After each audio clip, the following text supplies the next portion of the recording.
ഏവർക്കും സാഹിതിയുടെ ഒരു പുതിയ അധ്യായത്തിലേക്ക് ഹൃദയം നിറഞ്ഞ സ്വാഗതം.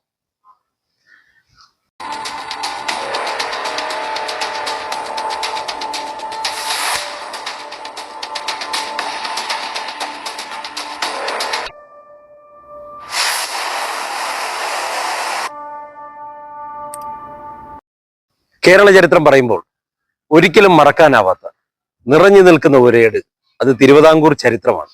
ഇന്ന് സാഹിതി നിൽക്കുന്നത് കവടിയാർ കൊട്ടാരത്തിലാണ്. ഇവിടെ മലയാളത്തിന്റെ പ്രിയപ്പെട്ട അമ്മ, ഏറെ ബഹുമാനത്തോടെ ഏറെ സ്നേഹത്തോടെ പറയേണ്ട ഒരു പേര്. രാഷ്ട്രം പത്മശ്രീ നൽകി ആദരിച്ചു, സേലം യൂണിവേഴ്സിറ്റി ഡോക്ടറേറ്റ് നൽകി ആദരിച്ചു. കൂടാതെ 76ഓളം പുരസ്കാരങ്ങൾ, നിരവധി പുരസ്കാരങ്ങൾ, 13 പുസ്തകങ്ങൾ രചിച്ചു. അതിൽ 11 ഇംഗ്ലീഷിലും 2 മലയാളത്തിലും. ഏറെ സ്നേഹത്തോടെ ഏറെ ആദരവുകളോടെ അതിലേറെ ബഹുമാനത്തോടെ പറയേണ്ട ഒരു പേര് പത്മശ്രീ ഡോക്ടർ അശ്വതി തിരുനാൾ ഗൗരി ലക്ഷ്മി ഭായ്. നമസ്കാരം. അമ്മയുടെ വാക്കുകൾ കേൾക്കാൻ അതൊരിക്കലും ഒരു എഴുത്തുകാരിയുടെ മാത്രം വാക്കുകളാവില്ല, കേരള ചരിത്രമാവും, തിരുവിതാംകൂറിന്റെ ചരിത്രമാവും. ആ വാക്കുകൾ നമുക്ക് കേൾക്കാം. ഏറെ സ്നേഹത്തോടെ സാഹിതിയിലേക്ക് അമ്മയ്ക്ക് സ്വാഗതം. നമസ്കാരം. എന്നെ തന്നെ എൻ്റെ സ്വന്തം ശൈലിയിൽ ഞാൻ പരിചയപ്പെടുത്താൻ ഉദ്ദേശിക്കുകയാണ്. പല രീതിയിലും പലരും പരിചയപ്പെടുത്തിയിട്ടുണ്ട്, അതവിടെ ഇരിക്കട്ടെ. നേരത്തെ പറഞ്ഞ പോലെ എൻ്റെ സ്വന്തം ശൈലിയിലാണ്. ഞാൻ ജനിച്ചത് അവാർഡും കൊണ്ടാണ്. ഒരുപാട് അവാർഡുകൾ കിട്ടിയിട്ടുണ്ടെങ്കിലും അവാർഡും കൊണ്ടാണ് ഞാൻ ജനിച്ചത്. ശ്രീ പത്മനാഭദാസ കുടുംബത്തിലെ അംഗമായിട്ട് ജനിക്കാനുള്ള സൗഭാഗ്യം കിട്ടിയത് എൻ്റെ ഏറ്റവും വലിയ അവാർഡ്. രണ്ടാമത്തേത്, സാക്ഷാൽ പ്രത്യക്ഷ പത്മനാഭനെ എത്രയോ ആളുകൾ വിളിച്ച് ആദരിച്ച ശ്രീ പത്മനാഭദാസൻ മഹാരാജാവ് ശ്രീ ചിത്ര തിരുനാളിന്റെ കുടക്കീഴിൽ തിരുമനസ്സുകൊണ്ട് പത്മനാഭപാദത്തിലേക്ക് യാത്ര തിരിക്കുന്നത് വരെ, ജനിച്ച് വീണ സമയം തൊട്ട് അതുവരെ ആ കുടക്കീഴിൽ ജീവിക്കാൻ ചിത്ര തിരുനാളിന്റെ ഏക സഹോദരിയുടെ മകളാണ് ഞാൻ. എൻ്റെ നേരെ അമ്മാവനാണ്, വല്യമ്മാവനാണ് ചിത്ര തിരുനാളും, അമ്മയുടെ അനുജൻ ഇളയമ്മാവനാണ് ഉത്രാടം തിരുനാൾ മഹാരാജാവും. അപ്പൊ വല്യമ്മാവന്റെ ഇതെല്ലാം വല്യമ്മാവന്റെ ആണ്. അപ്പൊ വല്യമ്മാവന്റെ കുടക്കീഴിൽ ജീവിതകാലം മുഴുവനും തിരുമനസ് യാത്രയാവുന്നവരെ ജീവിക്കാൻ സാധിച്ചു. രണ്ടാമത്തെ സൗഭാഗ്യം. അങ്ങനെ സൗഭാഗ്യത്തിന്റെ സന്തതി എന്നാണ് ഞാൻ എന്നെ തന്നെ പരിചയപ്പെടുത്തുന്നത്. കുടുംബത്തിനെ പറ്റി ഒരു വാക്കുകൂടെ. ഞങ്ങളുടെ കുടുംബം നൂറ്റാണ്ടുകളായിട്ട് അതിനുള്ള ഏറ്റവും വലിയ ഒരു ഐഡന്റിഫിക്കേഷൻ എന്ന് പറയുന്നത് ശ്രീ പത്മനാഭദാസൻ എന്നുള്ളതാണ്. ദാസൻ എന്ന ആ ഒരു പദത്തിന് 2 അർത്ഥം പറയാം. ഒന്ന്, ഒരു സേവക്കാരൻ, സെർവൻറ്റ്, അല്ലെങ്കിൽ അടിമ, സ്ലേവ്. ഇത് രണ്ടും ദാസൻ എന്നുള്ള പദത്തിൽ നമുക്ക് പറയാൻ പറ്റുന്നതാണ്. ഞങ്ങളുടെ പുരാതന കുടുംബത്തിന് രണ്ടാമത്തേതാണ് ഇഷ്ടം. സേവക്കാരനാണെങ്കിൽ യജമാനന്റെ അടുക്കൽ നമുക്ക് അത്രയും ജോലി ചെയ്താൽ മതി എന്ന് തുടങ്ങിയാൽ നമുക്ക് ഇറങ്ങിപ്പോകാനുള്ള സർവ്വ സ്വാതന്ത്ര്യമുണ്ട്. അടിമയ്ക്ക് സ്വാതന്ത്ര്യമില്ല. യജമാനനെ വിട്ട് വേറെ ഒരു സ്വാതന്ത്ര്യവും ഇല്ല, പോകാൻ പറ്റുകയില്ല. സാധാരണഗതിയിൽ അടിമ എന്നൊക്കെ പറയുമ്പോൾ നമ്മൾ ആലോചിക്കുന്ന ഇരുമ്പ് ചങ്ങല കൊണ്ട് കെട്ടിയിട്ടിരിക്കുന്നു എന്നൊക്കെയാണ്. ഇവിടെയും ചങ്ങല തന്നെയാണ്. പക്ഷേ ചങ്ങല എന്ന് പറഞ്ഞാൽ ആനന്ദത്തിന്റെ പട്ടുനൂല് കൊണ്ടാണ് കെട്ടിയിരിക്കുന്നത്. In silk in strands of bliss. അതിൽ കൂടുതൽ എന്ത് വേണം? അപ്പൊ എൻ്റെ സെൽഫ് ഇൻട്രൊഡക്ഷൻ കഴിഞ്ഞു. എൻ്റെ കഴിഞ്ഞ ജീവിതത്തിനെ പറ്റിയും അനുഭവങ്ങളെ പറ്റിയും ഒക്കെ ഹ്രസ്വമായിട്ട് പറയാന്ന് വെച്ചാൽ എളുപ്പമല്ല. ഒരുപാട് സംഭവ വിപുലമായ ജീവിതം. ഒരുപാട് കാര്യങ്ങൾ കണ്ടു, ഒരുപാട് കാര്യങ്ങൾക്ക് സാക്ഷി നിന്നു, ഒരുപാട് സംഭവങ്ങൾ, ഒരുപാട് ഓർമ്മകൾ, ചിരിക്കാനും കരയാനും ഓർക്കാനും ഒക്കെ ഒരുപാട് സംഭവങ്ങൾ. ഏതായാലും ഈ കൊട്ടാരത്തിൽ, കവടിയാർ കൊട്ടാരത്തിൽ, ഇവിടെ 9 ജനനങ്ങൾക്ക് സാക്ഷി നിന്നതാണ് ഈ കൊട്ടാരം.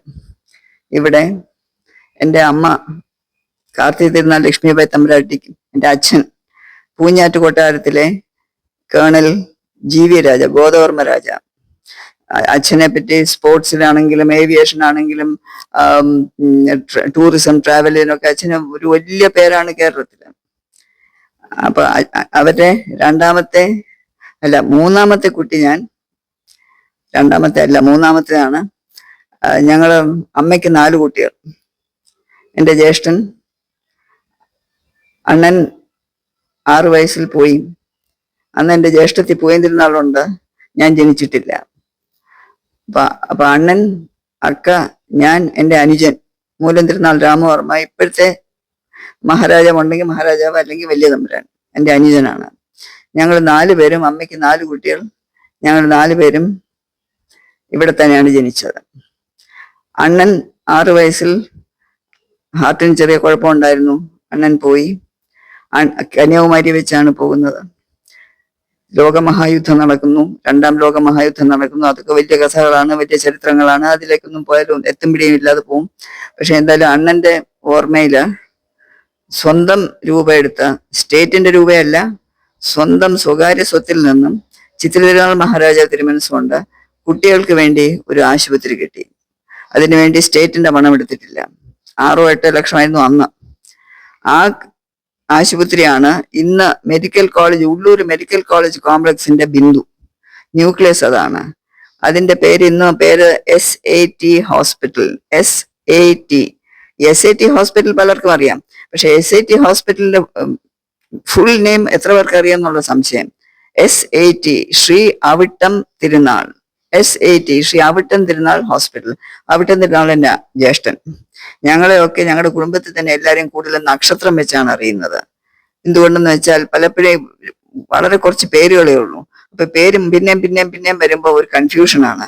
അപ്പൊ പണ്ട് തൊട്ടേ നക്ഷത്രത്തിനാണ് പ്രാധാന്യം. അപ്പൊ ചിത്രതിരുനാൾ മഹാരാജ തിരുമനസ് തന്നെ കൂടുതലും ആളുകൾക്ക് ചിത്രതിരുനാൾ എന്നാണ് അറിയാമുള്ളത്, രാമവർമ്മ എന്നല്ല, ചിത്രതിരുനാൾ. അപ്പൊ ഞങ്ങളെ ഒക്കെ തന്നെ ഇപ്പൊ ഇവിടെയൊക്കെ സാധാരണഗതി നമ്മുടെ സർക്കിൾസിലൊക്കെ തന്നെ അശ്വതിരുനാൾ തന്നെ അറിയുന്നത്. തമ്പുരാട്ടി, ഗൗരിലക്ഷ്മി തമ്പുരാട്ടി എന്നൊന്നും അല്ല, അശ്വതിരുനാൾ തന്നെ. ഞങ്ങളെ ഒക്കെ നക്ഷത്രം വെച്ചാണ്. അപ്പൊ അണ്ണൻ രാമവർമ്മ, അപ്പൊ അണ്ണൻ നക്ഷത്രം അവിട്ടമാണ്. അപ്പൊ ശ്രീ അവിട്ടം തിരുനാൾ ആശുപത്രിയാണ് ആദ്യം ഈ ഉള്ളൂരിലെ ഉള്ള ഇന്ന് കാണുന്ന വലിയ സമുച്ചയമാണ് ഹോസ്പിറ്റൽ സമുച്ചയം. അതിന്റെ തുടക്കം അവിട്ടം തിരുനാൾ ആശുപത്രിയാണ്. ഏതായാലും അങ്ങനെ 4 പേര്, ഞങ്ങൾ 4 പേര്. എൻ്റെ ജ്യേഷ്ഠത്തിക്ക് 3 കുട്ടികള്. ലക്ഷ്മിബായി ആദ്യത്തത്, പിന്നെ ഒരു രാമവർമ്മ അവിട്ട നക്ഷത്രം, പിന്നെ മൂന്നാമത് എഗെയിൻ രാമവർമ്മ അശ്വതി നക്ഷത്രം. അവര് 3 പേരും ഇവിടെയാണ് ജനിച്ചത്. അതിൽ 2ാമത്തെ കുട്ടി രാമവർമ്മ, അതും അവിട്ടമാണ്, 8ാമത്തെ മാസത്തിൽ മരിച്ചു. കൊച്ചുമോൻ പോയി. അപ്പൊ അങ്ങനെ 2 പേര്. പിന്നെ അടുത്തത് എൻ്റെ 2 കുട്ടികളാണ്. എൻ്റെ മൂത്ത മകൻ ഭൂട്ടാനാൾ മാർത്താണ്ഡവർമ്മയാണ്, 2ാമത്തെ മകനാണ് അവിട്ടം തിരുനാൾ ആദിത്യവർമ്മ. എനിക്കിപ്പോഴും ഓർമ്മയുണ്ട്, എനിക്ക് 2ാമത്തെ കുട്ടിയെ ഗർഭമായിരുന്നപ്പോ ഒരു വലിയ ജ്യോത്സ്യനും കർമ്മിയുമൊക്കെയാണ് മിത്രൻ നമ്പൂതിരിപ്പാട്. മിത്രൻ നമ്പൂതിരിപ്പാട് ഇവിടെ എപ്പോഴും വരുന്ന ആളാണ്. അമ്മൂമ്മയ്ക്കൊക്കെ വലിയ അടുപ്പമാണ്. മഹാപണ്ഡിതൻ എന്ന് വെച്ചാൽ മഹാപണ്ഡിതൻ. വിവാഹം കഴിച്ചിരിക്കുന്ന എൻ്റെ അച്ഛൻ്റെ അനുജത്തീരെ മകൾ ഭവാനി തമ്പുരാട്ടിയാണ് വിവാഹം കഴിച്ചിരിക്കുന്നത് കാഞ്ഞിരമറ്റം കൊട്ടാരത്തില്. അപ്പൊ നമ്പൂരിപ്പാട് ഇത്ര നമ്പൂരി ഇവിടെ എപ്പോഴും വരും. കയറി ഇറങ്ങി അമ്മൂമ്മയുടെ കിടക്കമുറി പോയി നിലത്തിരുന്ന എത്ര മണിക്കൂർ, ആ സ്വാതന്ത്ര്യമുണ്ട്. ഞങ്ങളുടെ കൂടെ ആഹാരം കഴിക്കാനും വലിയ സ്വാതന്ത്ര്യമാണ്.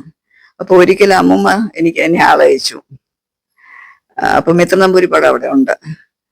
ഞാൻ ഗർഭിണിയാണ്, 2ാമത്തെ കുട്ടി. അപ്പൊ അമ്മൂമ്മ പറഞ്ഞു, ഞാൻ മിത്രന്റെ ഒക്കെ ചോദിച്ചു, ആണോ പെണ്ണോ ഒന്ന് കബഡി വെച്ച് പറയാമോ എന്ന് ചോദിച്ചു. അപ്പൊ ഞാൻ പറഞ്ഞു, ഞാൻ പറയട്ടോ എന്ന്. ഞാൻ പറഞ്ഞു, ആൺകുട്ടി. അതെങ്ങനെ അറിയാം? അപ്പൊ അമ്മൂമ്മയ്ക്ക് അതിശയമായി. മിത്രനമ്പൂരി ആൺകുട്ടി എന്നാ പറഞ്ഞിരിക്കുന്നത്. ഞാനതൊന്നും കേട്ടതല്ല.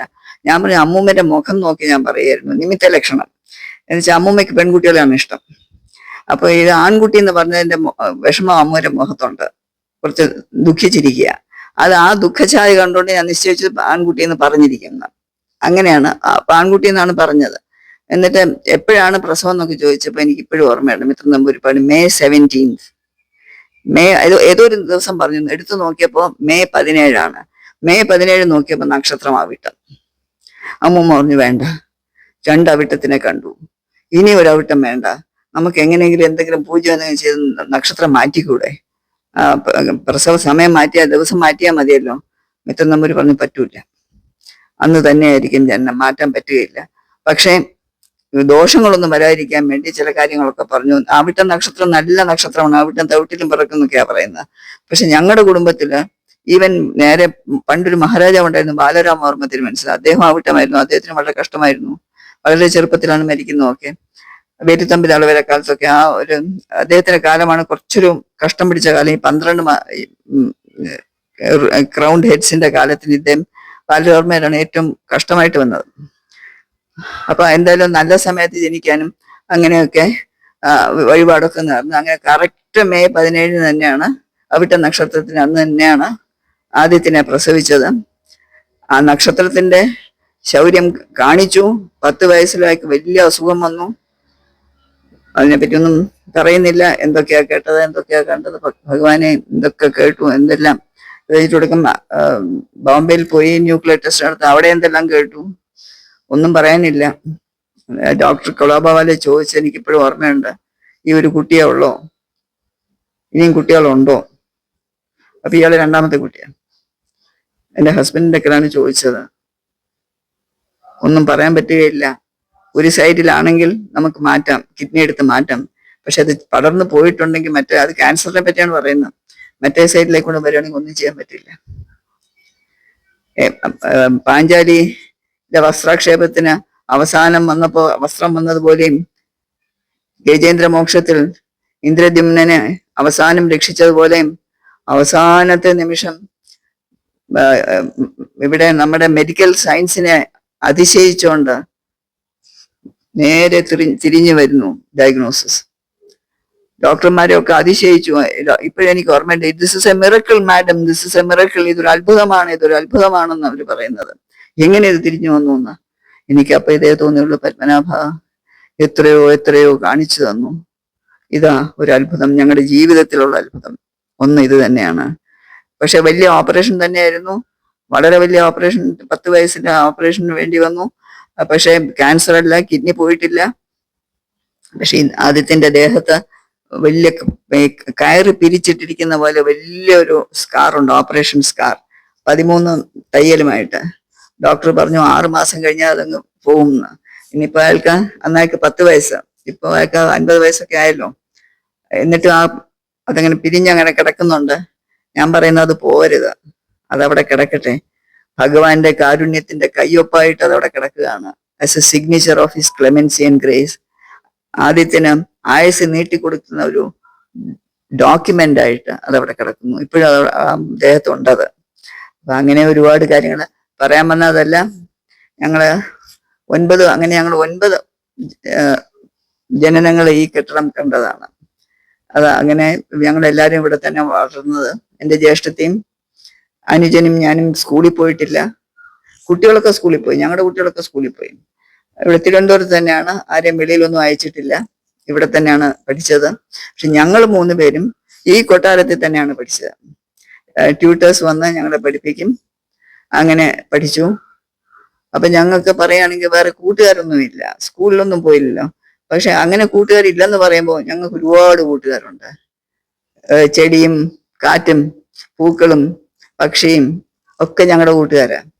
അത് മാത്രമല്ല, ഞങ്ങൾക്ക് ജനറേഷൻ ഗ്യാപ്പില്ല.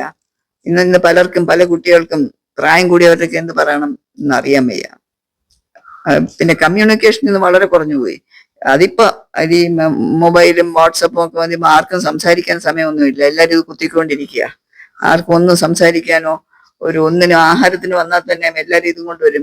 പണ്ട് ടിവിയുടെ മുമ്പിലാണ്, ഇപ്പൊ ടിവിയുടെ മുമ്പിലും ഉണ്ട് ഈ വാട്സപ്പും ഇതും. അപ്പൊ അങ്ങനെ തമ്മിലുള്ള ഒരു ആശയവിനിമയമൊക്കെ വളരെ കുറഞ്ഞു. 1 വയസ്സായ കുഞ്ഞിന് ആഹാരം കൊടുക്കണമെങ്കിലും മൊബൈലിൽ കാർട്ടൂൺ കാണണം എന്നുള്ള കഷ്ടകാലം വന്ന് ആലോചിച്ച് നോക്കൂ. നമ്മുടെ കുഞ്ഞുങ്ങളെ ആഹാരം കൊടുക്കുമ്പോൾ കാക്കയുടെ കഥയും പറഞ്ഞ്, പൂച്ചയുടെ കഥ, അല്ലെങ്കിൽ ഉണ്ണികൃഷ്ണന്റെ കഥയും പറഞ്ഞ്, ഇങ്ങനെ ഇതെല്ലാം പറഞ്ഞാണ് നമ്മൾ ആഹാരം കൊടുത്തോണ്ടിരുന്നത്. കൊച്ചു കൊച്ചു കഥകളും ഒക്കെ പറഞ്ഞ് അവരൊക്കെ ആഹാരം കഴിച്ചു. ഇന്നിപ്പോ അങ്ങനെയല്ല. മാത്രമല്ല ഇത് രക്ഷകർത്താക്കൾ കാണിക്കുന്ന വലിയൊരു കഷ്ടമാണ്, ഒരു വലിയൊരു തെറ്റാണ്. കൊച്ചു കുഞ്ഞുങ്ങളുടെ മുമ്പിൽ ഈ മൊബൈൽ വെച്ച് ശീലിപ്പിക്കുന്നത്. അവർ കാണുന്നത് എന്താണ്? പലപ്പോഴും കാർട്ടൂൺസ് ആണ്. പൂച്ചയും എലിയും പട്ടിയും ഒക്കെയുള്ള കാർട്ടൂൺസ്. ഈ കാർട്ടൂണെ നോക്കുകയാണെങ്കിൽ ഈ കാർട്ടൂണിൽ കാണുന്ന മുഴുവനും അൺഡൈല്യൂട്ടഡ് ക്രൂവൽറ്റിയാണ്. ക്രൂരതയുടെ അങ്ങേ അറ്റമാണ് കാണിക്കുന്നത് ഈ കാർട്ടൂൺസ്. അങ്ങോട്ട് വലിക്കുന്നു, ഇങ്ങോട്ട് നീക്കി പിടിക്കുന്നു, ആണി അടിക്കുന്നു, തീ കത്തിക്കുന്നു, വാല് കത്തിക്കുന്നു. മനുഷ്യന് പകരം പൂച്ചയും പട്ടിയും എലിയും ഒക്കെ എന്ന് മാത്രം ഇത് തന്നെയാണ് പ്രായമാവുമ്പോൾ മനുഷ്യരിലേക്ക് വരുന്നത്. ഈ ക്രൂരത കണ്ട് വളരുമ്പോൾ മനുഷ്യനിലേക്ക് വരുമ്പോ ഈ ക്രൂരത അത്ര വലിയ ക്രൂരതയായിട്ട് തോന്നുന്നില്ല. അത് ശീലമായി പോയി. ഒരിക്കലും കാർട്ടൂൺസ് കാണിക്കരുത്. So bad. 10 വയസ്സ് വരെ എങ്കിലും കുട്ടികൾക്ക് മൊബൈൽ കൊടുക്കരുത്. അവരതില്ലാതെ അവർ വളരട്ടെ. ഞങ്ങളാരും മൊബൈൽ കൊണ്ടല്ലല്ലോ വളർന്നത്. അപ്പൊ അതൊന്നും ഇന്ന് പറഞ്ഞിട്ട് കാര്യമുണ്ടോ എന്ന് അറിഞ്ഞുകൂടാ. ഏതായാലും അങ്ങനെ ഞങ്ങൾ ഇത്രയും പേര് ഇവിടെ തന്നെ വളർന്നു. ഞങ്ങൾ പഠിച്ചതും ഇവിടെ തന്നെയാണ്. അന്ന് 6th ഫോം പബ്ലിക് പരീക്ഷയാണ്, SSLC. അപ്പോഴാണ് സ്കൂളിൽ നിന്ന് പോയി പിന്നെ കോളേജിലേക്കാണ്. ഇപ്പൊ പിന്നെയാണ് പ്രീ യൂണിവേഴ്സിറ്റി വന്നു, പിന്നെ പ്രീ ഡിഗ്രി വന്നു, ഇപ്പൊ +2 ആണ്. പക്ഷെ അന്ന് ഈ 10th സ്റ്റാൻഡേർഡ് എന്ന് പറയുന്ന സ്കൂൾ ലീവിംഗാണ്, പബ്ലിക് പരീക്ഷയാണ്. അപ്പൊ പബ്ലിക് പരീക്ഷ വന്നപ്പോ എന്റെ ജ്യേഷ്ഠത്തെയാണ് ആദ്യം എഴുതുന്നത്. അപ്പൊ അന്ന് കേരള ഗവൺമെന്റ് ആണ്, കേരള സ്റ്റേറ്റ് ആയി കഴിഞ്ഞു. കേരള ഗവൺമെന്റ് കവടിയാർ പാലസ് ഒരു എക്സാമിനേഷൻ സെന്റർ ആയിട്ട് ഡിക്ലെയർ ചെയ്തു. ഒറ്റ കുട്ടിക്ക് വേണ്ടി ഡിക്ലെയർ ചെയ്ത്, സാധാരണ 40 കുട്ടികൾ ഒരു ക്ലാസ്സിൽ പരീക്ഷ എഴുതുമ്പോൾ ഒരു സൂപ്പർവൈസർ എക്സാമിനർ ഉണ്ട്. ഇവിടെ ഒരു കുട്ടിക്ക് 4 പേര്, ഒരു എക്സാമിനർ, ഒരു അസിസ്റ്റന്റ് എക്സാമിനർ, ഒരു പ്യൂൺ, പിന്നെ വേറെ ആരും ഒരാളെ എന്താണെന്ന് എനിക്ക് ഓർമ്മ വരുന്നില്ല. ഇവിടെ തന്നെ മുകളിലത്തെ മുറി വെച്ച് തൊട്ടടുത്ത് സാൽവേഷൻ ആർമി സ്കൂളുണ്ട്. അവിടെ മണി അടിക്കുമ്പോൾ ഇവര് ഇത് സീലിൽ ഇത് പൊട്ടിച്ച് ക്വസ്റ്റ്യൻ പേപ്പർ കൊടുക്കും. അവരെ കൂടെ ഇരിക്കുകയാണ്. പരീക്ഷ എഴുതി കഴിയുമ്പോൾ അവിടെ മണി അടിക്കും.